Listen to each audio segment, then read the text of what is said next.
जिला पंचायत सदस्य के नाम निर्देशन की प्रक्रिया लगातार जारी है।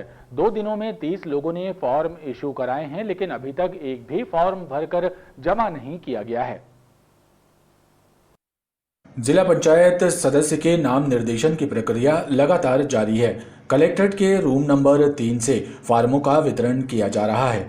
2 दिनों में 30 लोगों ने फार्म इशू कराए हैं, लेकिन अभी तक एक भी फॉर्म भरकर जमा नहीं किया गया है। कक्ष में मौजूद प्रशासन लोगों को नाम निर्देशन के नियमों से अवगत भी कराए ताकि फॉर्म भरने में कोई गलती ना हो। यहाँ पर अभी तक खाली जो फॉर्म है, कल से अभी तक लगभग 30 फॉर्म लोग ले गए हैं, लेकिन अभी भर के किसी ने भी नहीं लौटाया है। सतत उनको बताया जा रहा है कि किस प्रकार से उनका नाम भरना है, हिंदी में किस प्रकार भरना है, अंग्रेजी में किस प्रकार भरना है, मतदाता सूची से उनको क्रमांक डालना है, शपथ पत्र देना है, कहाँ पे क्या त्रुटियाँ पिछली बार हुई हैं तो उनको समझाइश दी जा रही है कि जैसे निक्षेप राशि पे है, निक्षेप राशि का है तो कितनी निक्षेप राशि है, उनको जैसे जो लोग पूछने आते क्वेरी होती हैं तो उनको भी समाधान किया जा रहा है और फॉर्म का पूरा डिटेल उनको समझाया जा रहा है। अधिकारियों के मुताबिक नाम निर्देशन फॉर्म भरकर जमा करने की अंतिम तारीख 6 जून है।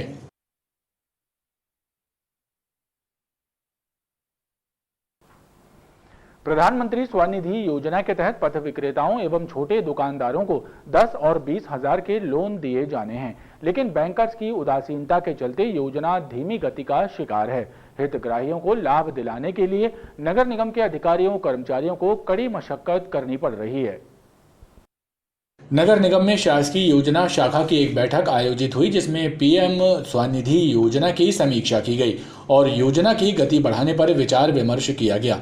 अधिकारियों के मुताबिक इस योजना के तहत पथ विक्रेताओं को 10 और 20 हजार रुपयों का आसान लोन सरकार की गारंटी पर दिलाया जाना है, लेकिन बैंकर्स की उदासीनता के चलते हितग्राहियों को इसका लाभ नहीं मिल रहा है। जो 10,000 के हितग्राही हैं उसमें अभी तक हम लोग ने 650 केस कर दिए हैं और 20,000 के जो प्रकरण हैं उसमें हमने करीब 562 प्रकरण किए जा चुके हैं। बैंक से हमें प्रॉब्लम जा रही है, जो बैंक्स में हमारे सैंक्शन केस हैं वो डिसबर्स नहीं हो रहे हैं, लेकिन इसके बाद अभी कलेक्टर महोदय लगातार समीक्षा कर रहे हैं तो उसमें भी प्रगति हो रही है। योजना का लक्ष्य 10,000 हितग्राहियों को लाभ पहुंचाने का है, लेकिन अब तक 1,000 का आंकड़ा भी पार नहीं हो पाया है। जबलपुर मंडल रेल प्रबंधक संजय विश्वास ने मीडिया से चर्चा करते हुए रेल मंडल की उपलब्धियां गिनाई। उन्होंने इस दौरान आगामी कार्य योजनाओं की भी जानकारी प्रदान की। डीआरएम संजय विश्वास ने मीडिया से चर्चा करते हुए रेलवे द्वारा किए गए उत्कृष्ट कार्यों के बारे में जानकारी दी। उन्होंने बताया कि देश के प्रधानमंत्री नरेंद्र मोदी ने शिमला में आयोजित कार्यक्रम के दौरान पिछले 8 वर्षों में किए गए विकास कार्यों के बारे में बताया था, जिसमें पश्चिम मध्य रेलवे का भी योगदान है। उन्होंने बताया कि रेलवे द्वारा यात्री सुविधाओं में विस्तार के लिए नवाचार किए गए हैं और आगामी कार्य योजनाओं पर भी तेजी से काम चल रहा है। जबलपुर स्टेशन का रीडेवलपमेंट का काम हो गया है, अब देखे होंगे। फिर सतना मदन महल का काम ऑलरेडी चल रहा है, प्रगति पर है। फिर हमारे सतना स्टेशन का भी रीडेवलपमेंट वर्क सैंक्शन हुआ है, जिसका भी टेंडरिंग हो रहा है। बाकी कुछ और स्टेशंस, इम्पोर्टेंट स्टेशंस का रीडेवलपमेंट का हमारे पास से प्रपोजल भी गया हुआ है। फिर हमारे यहाँ मेकनाइज्ड लॉन्ड्री, जो यात्रियों के लिए आप जानते हैं जो बेड रोल्स, कंबल वगैरह हम देते हैं, एक मेकनाइज्ड लॉन्ड्री यहाँ पे जबलपुर में कोचिंग डिपो में लगाया गया है। फिर 23 नई ट्रेन हम लोग इसमें प्रारंभ किया है इस पिछले 8 साल में। करीब सुरक्षा के मद्दे रखते हुए करीब 6 IBS का कमीशनिंग हुआ है।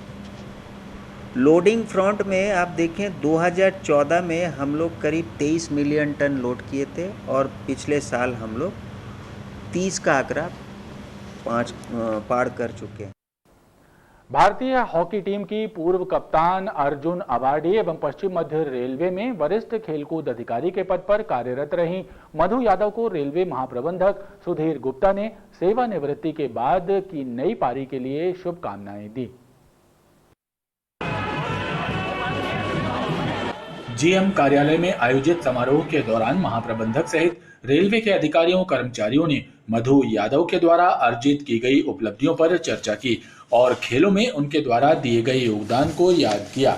गौरतलब है कि 17 वर्ष की आयु में खेल कोटे से रेलवे में नौकरी हासिल करने के साथ ही हॉकी में विश्व कप, एशिया कप में भारत का प्रतिनिधित्व किया है और नवोदित खिलाड़ियों को मार्गदर्शन भी प्रदान किया है। सम्मान, शोहरत सभी रेलवे की वजह से मिला। आज मुझे रेलवे यदि जॉब नहीं दी होती तो हो सकता कि मधु यादव नहीं होती, और रेलवे ही खिलाड़ियों को आगे बढ़ा सकती है। और रेलवे के ने हमें वो सब चीज़ सिखाया जो एक सामाजिक लोगों को सिखाना चाहिए, समाज में रह के कैसे रहना चाहिए, वो रेलवे से मैंने सीखा। जय हिंद, जय भारत। वाहन चोरी की वारदातों को अंजाम देने वाले 5 शातिर वाहन चोरों को बरेला पुलिस ने गिरफ्तार कर उनके कब्जे से 4 लाख कीमत के 7 दोपहिया वाहन जब्त किए हैं। चोरी का वाहन बेचने की फिराक में गौर हाईवे ब्रिज के नीचे खड़े बिलहरी निवासी विकास ठाकुर को बरेला और गौर पुलिस ने घेराबंदी करके गिरफ्तार किया है। पूछताछ के दौरान उसने अपने साथियों के साथ मिलकर शहर के अलग अलग स्थानों से दोपहिया वाहन चोरी करने की वारदातों का खुलासा किया। लिहाजा पुलिस ने उसकी निशानदेही और जानकारी के आधार पर बिलहरी निवासी विवेक तिवारी, अमन तिवारी, रोहित चौबे और बलराम यादव को गिरफ्तार किया और उनके कब्जे से चोरी के 7 वाहन जब्त किए। पुलिस के द्वारा आरोपियों से अन्य वारदातों की भी पूछताछ करने के बाद उन्हें न्यायालय में पेश किया गया है। भानतलैया रोड स्थित एक दवा दुकान में छत के रास्ते दाखिल होकर चोर ने काउंटर में रखे 27,000 रुपए चोरी कर लिए। चोरी की ये वारदात सीसीटीवी कैमरे में कैद हो गई है। हनुमानताल पुलिस ने मामला दर्ज कर चोर की तलाश शुरू कर दी है। भानतलैया मेन रोड में स्थित संजीवनी मेडिकल स्टोर्स में एक चोर छत के रास्ते से दाखिल हुआ और दुकान से दराज में रखे 27,000 रुपए नकद पार कर दिए। मंगलवार की सुबह जब दुकान संचालक दुकान में पहुंचा तो दुकान की हालत देखकर उसने सीसीटीवी फुटेज चेक किए, जिसमें उसे चोरी की वारदात का पता चला और उसने घटना की रिपोर्ट हनुमानताल थाने में दर्ज कराई। जैसे ही हमने आज मॉर्निंग में सुबह दुकान खोला तो देखा हमारा जो गल्ला था वो बिखरा हुआ था। तभी हमने ऊपर देखा तो ऊपर की दीवार में एक होल था, तो हमें आशंका हुई कि चोरी हुई है। तब हमने गल्ला चेक किया तो उसमें से जो कैश था वो गायब मिला। फिर हमने सीसीटीवी फुटेज चेक किया, उसमें से एक चोर ऊपर से होल से नीचे आया और उसने गल्ले से पूरा कैश निकाला और 2 मिनट के अंतराल में वो कैश लेके यहाँ से गायब हो गया। कितना कैश था लगभग? इसमें 25 से 30 हज़ार के बीच में कैश रखा हुआ था। उसमें रात में 2 से 3 बजे के बीच कोई अज्ञात चोर उसके दुकान के अंदर घुस करके और ड्राज में रखे नकदी 27,000 रुपये चोरी कर लिया है। उस पर धारा 457 380 का मुकदमा हनुमानताल थाने में पंजीबद्ध किया गया है। पुलिस ने सीसीटीवी फुटेज के आधार पर कार्रवाई शुरू कर दी है। नौतपा के 7वें दिन गर्मी का रौद्र रूप देखने मिला। तेज धूप और गर्म हवाओं के बीच उमस से लोगों का बेहाल रहा।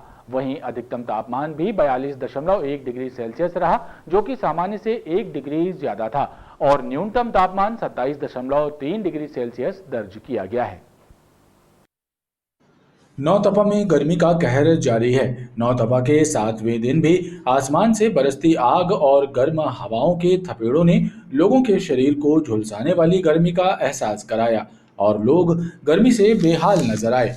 मौसम वैज्ञानिकों ने बताया कि अधिकतम तापमान 42.1 डिग्री सेल्सियस दर्ज हुआ, जो सामान्य से 1 डिग्री अधिक था। वहीं न्यूनतम तापमान 27.3 डिग्री सेल्सियस रिकॉर्ड हुआ है। वहीं मौसमविद संभाग के कई स्थानों में तेज हवाओं के साथ बारिश होने की संभावना जता रहे हैं। खबरों का ये क्रम लगातार जारी है। आप देखते रहिए BTV न्यूज।